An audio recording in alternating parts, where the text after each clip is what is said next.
जय समता। मैं सुनील जुमड़े बहुजन संघर्ष समिति यूट्यूब चैनल में आप सभी का स्वागत करता हूं। सामाजिक न्याय, समता, बंधुता के लिए बहुजन राष्ट्र के प्रणेता नागेश चौधरी जी के साथ हम विविध विषयों पर चर्चा करेंगे। आज का विषय समता के लिए आरक्षण यह है। उनका संक्षिप्त परिचय इस प्रकार है। नागेश चौधरी जी अपनी क्लास 1 की नौकरी को छोड़कर समाज कार्य में सक्रिय हुए। 1969 में अभिजात साप्ताहिक में सामाजिक समता के बारे में वे लेख लिखा करते थे। उन्होंने मानवीय नास्तिक मंच की स्थापना की थी। 1980 में वो स्थापना की थी। आगे जाकर माननीय श्याम मानव जी के नेतृत्व में अखिल भारतीय अंधश्रद्धा निर्मूलन समिति के नाम से वो संगठन कार्यरत है।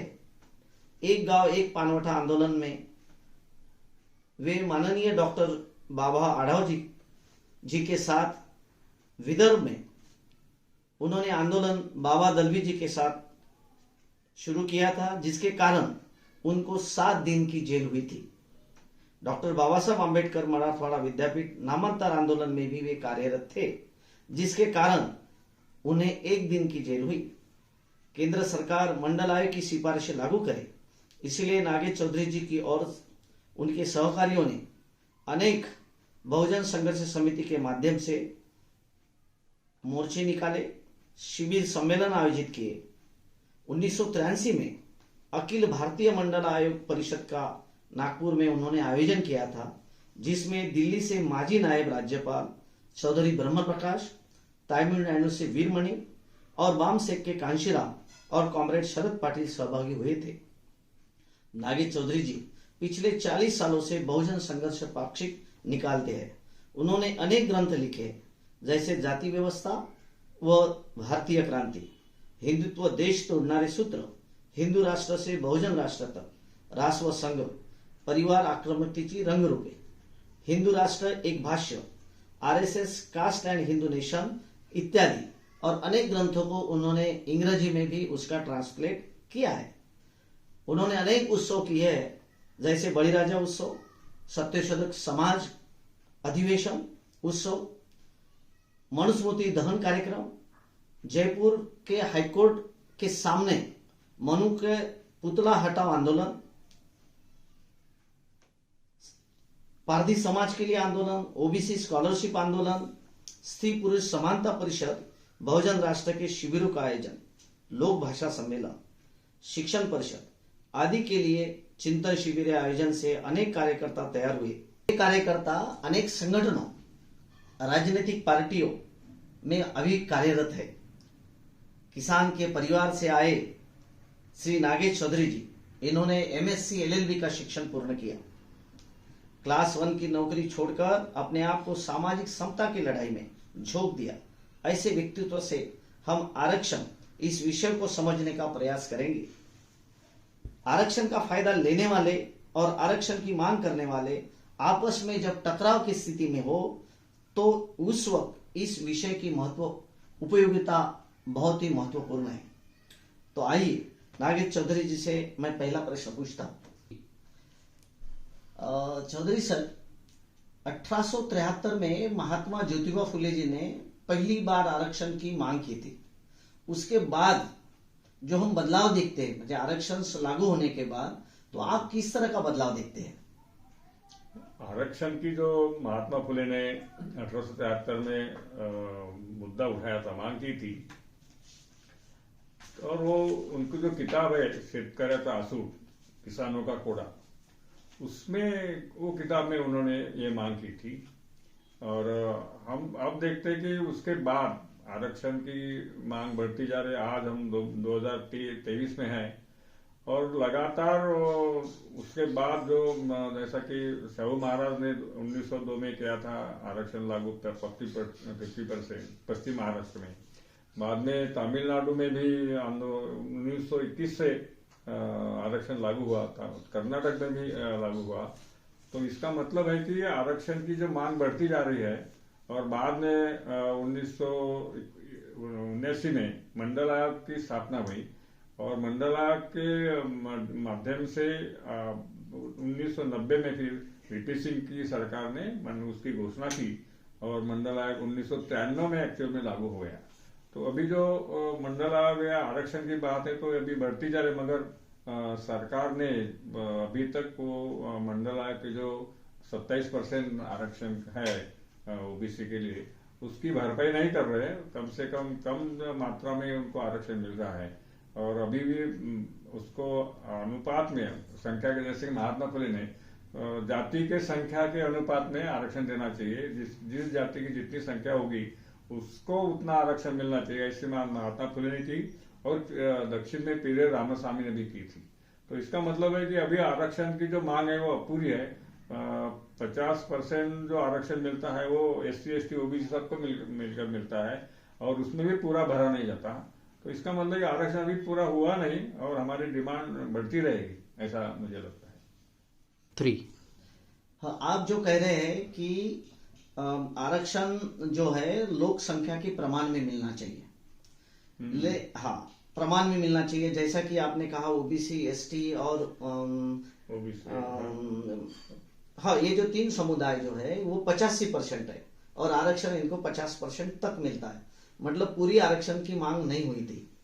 फिर भी आप जो आरक्षण मिला है उसके बाद जो चेंजेस आए हैं, बदलाव आया है, उसको आप किस तरह से देखते हैं, नंबर 1। और दूसरा, आरक्षण के पहले की स्थिति क्या थी, हम ये दोनों सिचुएशन आपको समझना चाहते हैं आपसे। हमारे देश में जो आरक्षण लागू हुआ तब अंग्रेजों का राज था। उन्होंने भी 1934 में कुछ मात्रा में आरक्षण लागू किया था, SC और ST को, OBC को नहीं किया था। तो इसके बाद आज हम देखते हैं कि आज आरक्षण की स्थिति क्या है, जैसा कि जो 50% आरक्षण है पूरे 85-90% लोगों को मिलता है, उसमें भी पूरा 50% में नहीं मिलता। तो उसके लिए हमको जो आंदोलन है आरक्षण का, और यहाँ की जो सत्ता है वो सत्ता नहीं चाहती कि ये लोगों को, पिछड़े लोगों को या अनुसूचित जाति जमाती के लोगों को नौकरियों में या ऊंचे स्थानों में जगह मिले, इसलिए वो उसका खिलाफ है। और जाति के संख्या के प्रमाण में बोलेंगे तो बिल्कुल खिलाफ है, क्योंकि जैसे कि आज जाति जनगणना की बात हो रही है और उसको विरोध कौन कर रहे हैं, इस देश के जो खुद को ब्राह्मण कहते हैं, ऊंचे कहते हैं, वे सभी लोग और उनकी ऐसी पार्टियां भी विरोध करते हैं ऐसा। इसलिए आरक्षण की डिमांड बढ़नी चाहिए, जो OBC SC ST माइनॉरिटीज वगैरह उनको भी आरक्षण मिलना चाहिए, तभी इस देश में सामाजिक न्याय मिलेगा। अभी सामाजिक न्याय नहीं है, सामाजिक अन्याय हमारे देश पे चल रहा है। आप जो कह रहे हैं कि उन लोगों का विरोध है, जैसा कि 1902 में शाहू महाराज ने जैसी मंडल मतलब आरक्षण घोषित किया तो उनके खिलाफ तिलक वगैरह सभी लोग थे। तो ये लोग विरोध करने का कारण क्या है, आरक्षण का विरोध करने का कारण क्या है? ये अच्छा क्वेश्चन है आपका कि इस देश का जो जाति व्यवस्था है, जो चातुर्वर्ण्य व्यवस्था है, ये चातुर्वर्ण्य क्या है? चातुर्वर्ण्य यानी ब्राह्मण सबसे ऊपर है, बाद में क्षत्रिय है, बाद में वैश्य, नीचे उसकी शूद्र है, पैर में शूद्र है। तो ये जो व्यवस्था है वो सामाजिक विभाजन है, ये आरक्षण पर लागू है। और आरक्षण की मूल बात उन लोगों ने, ब्राह्मणों ने अपने किताब जो उनको वेद कहते हैं, ऋग्वेद में पहली बार चातुर्वर्ण्य का उत्पत्ति दिखाई है, उसका मेंशन है। तो चातुर्वर्ण्य में, ऋग्वेद में जो चातुर्वर्ण्य है वही आरक्षण है और उस आरक्षण को वो लागू अभी तक चालू रख रहे हैं। और उसके बाद में आरक्षण जो उनका चातुर्वर्ण्य का जो ब्राह्मण सबसे कम काम करेगा, ऊंचा रहेगा, वही पढ़ाई वही करेगा, किसी को पढ़ाई का अधिकार नहीं है, क्षत्रियों को अधिकार पढ़ने का होगा, पढ़ाई का नहीं होगा। ऐसी जो वर्ण व्यवस्था में जो बात है वो आरक्षण ही है। हमारे लोगों को क्या लगता है कि आरक्षण अभी आ रहा है, मंडल आयोग से आ रहा है, या उसके पहले SC ST को भी आरक्षण है, वो आरक्षण है। उस आरक्षण को, उसे ब्राह्मणों के चातुर्वर्ण्य के आरक्षण को कम करने के लिए और हटाने के लिए ये नया आरक्षण है, मगर वो पूरा नहीं है। तो इसलिए उन्होंने आरक्षण की बात जो है वो पूरे उनके सभी ग्रंथों में है, मनुस्मृति में है, जो पुराण है उनमें है, भागवत में है, तो गीता में हो, रामायण में, सभी ग्रंथों में उन्होंने चातुर्वर्ण्य का प्रसार किया, प्रचार किया है और उसको लादने का, लोगों पर इम्पोज करने का काम किया है। तो चातुर्वर्ण ये जो आरक्षण है, ये लोगों ने समझना चाहिए कि चातुर्वर्ण का आरक्षण और आज का आरक्षण, इसमें क्या फर्क है। तो चातुर्वर्ण का आरक्षण बहुत कंप्लीट आरक्षण है। और ये जो हमारा नौकरियों जन्म का के आधार पर है। धर्म क्या है उसको बोलते हैं, क्या है कि वो बोलते हैं कि चातुर्वर्ण ही धर्म है। मनुस्मृति के 12वें अध्याय में पहला ही श्लोक है कि चातुर्वर्ण ही धर्म है। लेकिन जाति व्यवस्था और वर्ण व्यवस्था का क्या संबंध है? चातुर्वर्ण के बाद तो जाति व्यवस्था ही है। चातुर्वर्ण के बाद ब्राह्मण है तो उसमें अन्य जातियां तैयार हुई, उनमें सबकास्ट तैयार हुआ। क्षेत्रीय में भी क्षेत्रीय अन्य जातियां तैयार हुई। तो उनको काम का विभाजन जब हुआ, खेती करने का काम है, कष्ट करने का काम है, वो मजदूरी का काम है, ये सब शूद्र लोगों के ऊपर दिया। और शूद्र में अन्य काम करने वाले, जैसे खेती करने वाले हैं, खेती के लिए फिर सुतार काम करने वाले, वही खेती करने वाले, जन्म से लेकर मृत्यु तक वही जात रहेगी, वही काम रहेगा। और जाति को भी उन्होंने धर्म बताया कि आप अपने जाति का काम करो, वही आपका धर्म है। ऐसे करके उन्होंने बांध के रखा है लोगों को जाति में। तो बांध के रखना है, ये आरक्षण है, एक इम्पोज आरक्षण है, जबरदस्ती आपको उस काम में लगाया है उन्होंने। और इसलिए वो आरक्षण पक्का करने के बाद आज भी वही कर रहे हैं लोग। मुझे जो जन्म के आधार पर आरक्षण है, और ये जो आरक्षण है कि आदमी का जन्म होने के बाद शिक्षा लेना, बराबर का दर्जा लेना, यानी दोनों को एक समान लेवल पर लाकर फिर उसको अपॉर्चुनिटी मिलनी चाहिए उसकी गुणवत्ता के आधार पर, वैसा आपका कहना है? बिल्कुल। मतलब जन्म के आधार पर यह अनैसर्गिक है, अन्याय है, विषमता फैलाने वाला है, और ये न्याय समता प्रस्थापित करने वाला है। तो ये जो आरक्षण 1935 से लेकर अभी तक, मतलब जैसा कि आपने कहा कि मैसूर प्रांत है, कि दक्षिण भारत है, तमिलनाडु, महाराष्ट्र, इन सभी में इतना आरक्षण देने के बाद अभी जो आप उसके बाद जो बदलाव आया, औद्योगिकरण आया, तंत्र विज्ञान आया, लोग पढ़ रहे हैं, अपनी योग्यता दे रहे हैं, हिंदू कोड बिल भी भारत सरकार ने टप्पे टप्पे में मंजूर करने के बाद स्त्रियों का जो विषमता के आधार की, उन ग्रंथों में स्त्रियों को तो शूद्रों का ही आधार था, इतना सारा चेंजेस हुआ है। लोग अपने कार्यक्रम, जिसको अपन सामाजिक कार्यक्रम साथ में मनाते हैं, बड़ी संख्या में इंटरकास्ट हो रहे हैं। नीचे जो शूद्र जाति के, अति शूद्र के लोग अभी बड़े पोस्ट पर काम कर रहे हैं। तो ऐसे सिचुएशन में आप किस तरह से इस देश को मतलब आरक्षण के बाद देखते हैं, क्या बदलाव देखते हैं? ये जो बदलाव है, ये पूरा बदलाव नहीं है, अभी बहुत बदलाव जो है, बहुत परसेंटेज देखा जाए तो 10-15% के ज्यादा नहीं है। तो इसलिए जो बदलाव, जो सामाजिक समता आज भी हमारे देश में आई नहीं है। सबको शिक्षा भी अभी सब मिले नहीं। हमारे देश में जो लिटरेसी है, यानी साक्षरता है, वो 100% नहीं है, 60% भी। जाति के मुताबिक ब्राह्मण में आरक्षण जो साक्षरता के पढ़ाई है वो सबसे ज्यादा है। और आप बाकी शूद्रों में देखेंगे, ओबीसी में देखेंगे तो साक्षरता 100% नहीं है। आदिवासी में तो बहुत ही 15-20% के ज्यादा नहीं है। यहाँ इस देश के जो मुसलमान है उनको भी साक्षरता कम है, निरक्षरता ज्यादा है। तो इसलिए जो साक्षरता के भी भाई उतरण नहीं है, यानी ब्राह्मण सबसे ज्यादा शिक्षित होगा, उसके नीचे बाकी क्षत्रिय, खेती करने वालों। तो ये जो शिक्षण भी है, ये भी पूरा हुआ नहीं हमारे देश में। जैसा कि अलग अलग देश है, जैसा कि चाइना में करीब 100% साक्षरता है, और हमारे देश में आज भी 70-80% के ऊपर में जनरल, वो भी 100% ब्राह्मणों की होगी, मगर नीचे जाएंगे तो बहुत कम रहेंगे। तो ये जो है आरक्षण, इसलिए आरक्षण का भी लाभ ये लोग जो पढ़े लिखे ही नहीं है उनको कैसा मिलेगा?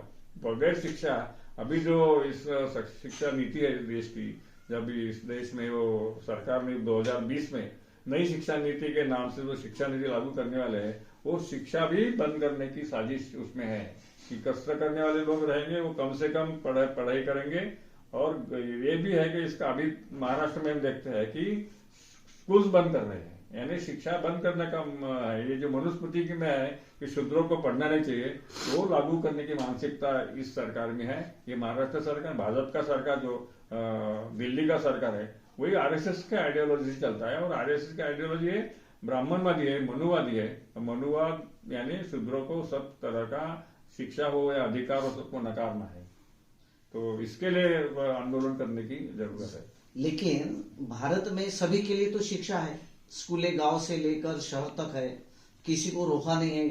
सरकार ने विविध जाति जनजाति के लिए तो शिक्षा लेने के लिए कुछ प्रावधान भी किए।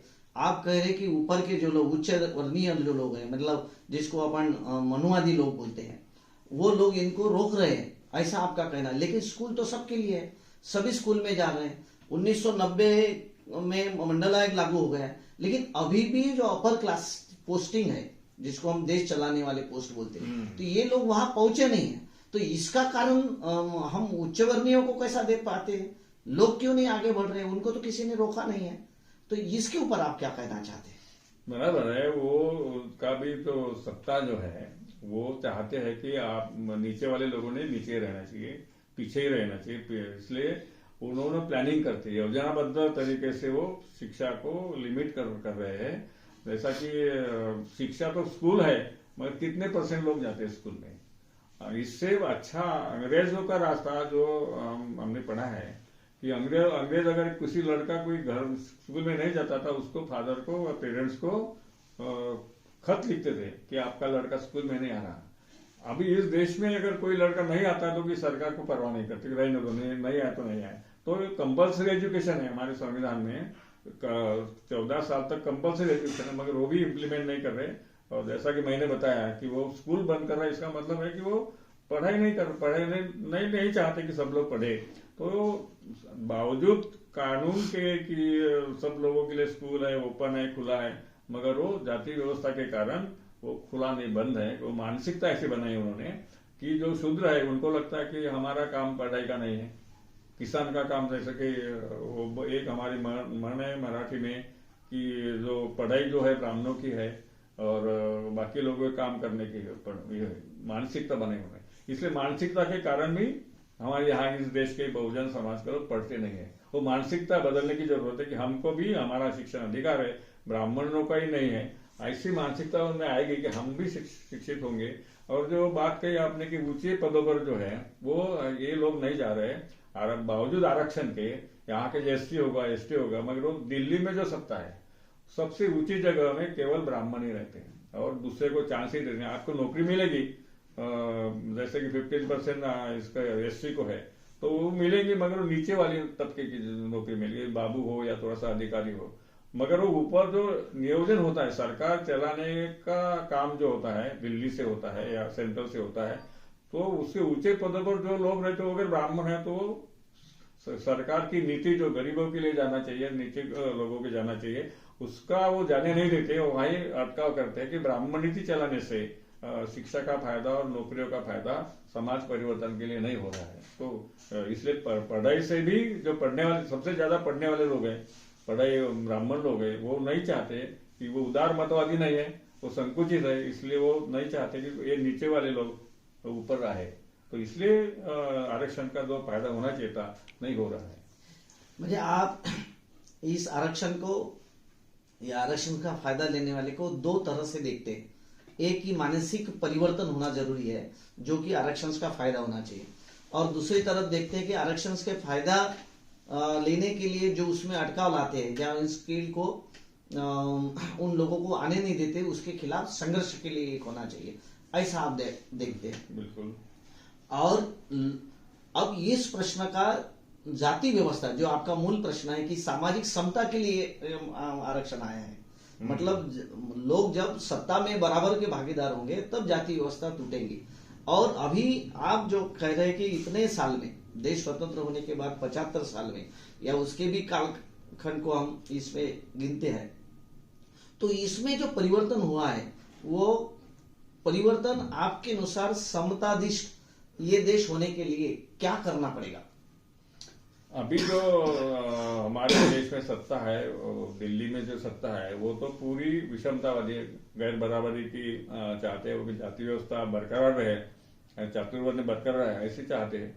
मगर अभी हमारे देश में जिन लोगों ने जागरूकता निर्माण की, समता के लिए आंदोलन किए, जैसे कि बुद्ध से लेकर फिर रामास्वामी हो, सिखों की भूमिका हो या बसवेश्वर की भूमिका हो या फिर तमिलनाडु साहू महाराज, महात्मा फुले, अम्बेडकर, इन सारे लोगों ने जो प्रयास किए हैं उनके प्रयास से भी अभी तक पूरा न्याय हमको मिला नहीं, पूरी समता प्रस्थापित नहीं हुई। जब तक यहाँ के जो ब्राह्मणवादी लोग हैं, जो ब्राह्मण सत्ता है, उसको अगर हटाएंगे नहीं, तब तक ब्राह्मणों के हाथ में ही अगर सत्ता रही तो इस देश में पूरा लाभ, समता आना या विषमता समाप्त होना ये बात नहीं हो सकती है। तो इसलिए महात्मा फुले ने बताया कि ये जो लोग हैं, ऊंचे लोग खुद को कहने ब्राह्मण कहने वाले, उनके साथ संघर्ष करना पड़ेगा। लोगों की मानसिकता बदलनी पड़ेगी कि किसी को कोई ऊंचा नहीं है, कोई नीचा नहीं है। हमारे हमारे लोग बोलते हैं ना कि ब्राह्मण ऊंचे है, ऊपर है, हम नीचे है। तो ये हमारी भी मानसिकता है, हमारी भी मानसिकता बदलने की जरूरत है। हम कोई भी हो इस देश का आदमी, उसको पूछो तो सबसे ऊपर की जात कौन सी है, कोई बोलता है ब्राह्मण है। तो ये हमारी दिमाग में ब्राह्मण को ऊंचा स्थान है। वो हमारा दिमाग बदलने की जरूरत है, समाज का दिमाग बदलने की जरूरत है। तभी वो 1 to 1 यानी समता का जो आंदोलन है वो दिमाग का आंदोलन भी है, वो मानसिकता का आंदोलन है। केवल मोर्चा निकालने से वो समता नहीं आएगी। तो इसलिए वो केवल समता की बात करना और समता के लिए संघर्ष करना, ये जो लोगों के दिमाग में है कि गरीबी के खिलाफ आंदोलन कम्युनिस्ट करते हैं, मगर वो बेरोजगारी या महंगाई के बाद में बोलते हैं, मगर सामाजिक समता की बात नहीं करते हैं, वो ब्राह्मण वर्चस्व की बात नहीं करते। तो इसलिए हमारे देश में केवल आर्थिक आंदोलन ये सामाजिक समता नहीं ला सकता। सामाजिक समता लाने के लिए जाति व्यवस्था विरोध, जाति व्यवस्था नष्ट करने की बात, सभी जाति किमान सभी जाति समान है, कोई उच्च नहीं, कोई नीच नहीं है, ऐसी मानसिकता निर्माण करने की जरूरत है। इसलिए हम लोगों ने आंदोलन करना चाहिए, परिषद लेना चाहिए, कि सभा सम्मेलन लेना चाहिए कि सभी जाति समान है, कोई उच्च नहीं है, कोई नीच नहीं है, ऐसी भूमिका लेनी पड़ेगी। तभी कुछ बदलाव आएगा, मानसिकता बदलेगी, ऐसा हमें लगता है। एक आखिरी प्रश्न कि अभी खेती से संबंधित अनेक समुदाय उस वक्त जो आयोग ने, मागास वर्गीय आयोग ने जिन जातियों को लेने के बाद भी उनकी परिस्थिति खेती के कारण और जो कि शिक्षा नीति के कारण उनकी दिन पर दिन कम मुझे खसती गई। अभी उनको भी लगता है कि भाई हमारी परिस्थिति सुधारने के लिए, हमारा पार्टिसिपेशन सत्ता में होने के लिए हमारे प्रतिनिधि वहां जाए। वो लोग आंदोलन कर रहे हैं हर स्टेट में, लेकिन वो सारे समाज कहीं ना कहीं खेती से संबंधित है। ऐसे लोगों के लिए आप क्या संदेश देना चाहेंगे? मेरा भाई, अभी हमारे 2 साल पहले भी पूरा 6-7 1 साल तक आंदोलन, किसान आंदोलन हुआ, और उनकी डिमांड थी कि हमको पैसा मिलना चाहिए, मूल्य आधारित होना चाहिए, लिलाव होना चाहिए। तो उसका भी कुछ असर नहीं हुआ उतना बड़ा 1 साल का आंदोलन करके। मगर ये भी जो है कि ये जो आरक्षण है, ये आरक्षण है नौकरियों में, आरक्षण है सरकारी नौकरियों में। और किसान लोगों का भी, सभी किसान जातियां जो है वो शूद्र कहते हैं। जैसा कि अभी मराठा लोग यहाँ मांग रहे हैं कि हमको नौकरी में स्थान मिलना चाहिए, मगर उन्होंने जब मंडल आयोग की घोषणा हुई तो उन्होंने विरोध किया था। तो इनको अब अभी उपलब्धि हो रही है कि हम भी पीछे हैं। तो ये पीछे ही थे पहले से, मगर उनको दिमाग, उनका जाति के कारण हम ऊंचे हैं, ओबीसी नहीं है, ऐसा कहकर उन्होंने विरोध किया था। तो ये सभी जाति, जाट है उत्तर प्रदेश के, और गुजर है, ये लोगों को भी, पटेल है गुजरात के, उनको भी, उनकी भी डिमांड है। मगर वो अभी जाति खुद को ऊंचे कहने वाले लोग इससे अलग रहे थे, इसलिए अभी तो इसलिए भी जाति गणना से होगा कि कौन जाति के साथ क्या अपराध है, क्या कमियां है, वो जाति गणना करने से पता चलेगा किस जाति की कितनी नौकरियां। जैसे बिहार सरकार ने की है, तो महाराष्ट्र सरकार ने कहा ऑल इंडिया इशू है ये। मेरे ख्याल से अभी आंध्र प्रदेश में भी उन्होंने डिमांड की है कि शुरू किया है कि जाति जनगणना का। ये जो माहौल बढ़ेगा तो सरकार के ऊपर प्रेशर आएगा। तो ये बढ़ने से मेरे ख्याल से जाति जनगणना करने से ही चित्र क्या है, स्पष्ट चित्र, सच्ची बात क्या है वो पता लगेगी। और इसलिए केवल आरक्षण, अभी तो जैसा कि महाराष्ट्र में ओबीसी के अंदर ही हमको आरक्षण चाहिए ऐसे बोलते हैं कुछ मराठा बोलने वाले लोग, तो ऐसा नहीं होगा ना। अभी बात निकल गई है कि इसलिए उन्होंने सबके साथ आना चाहिए और जाति जनगणना की बात करना चाहिए। उसके लिए सरकार को बाध्य करना चाहिए और सरकार बदलने की बात करना चाहिए। जब सत्ता, समतावादी सत्ता आएगी तभी हमको न्याय मिलेगा। अभी भाजपा की सत्ता से न्याय मिलने वाला नहीं है और उसके लिए तैयारी करनी पड़ेगी, ऐसा मुझे लगता है।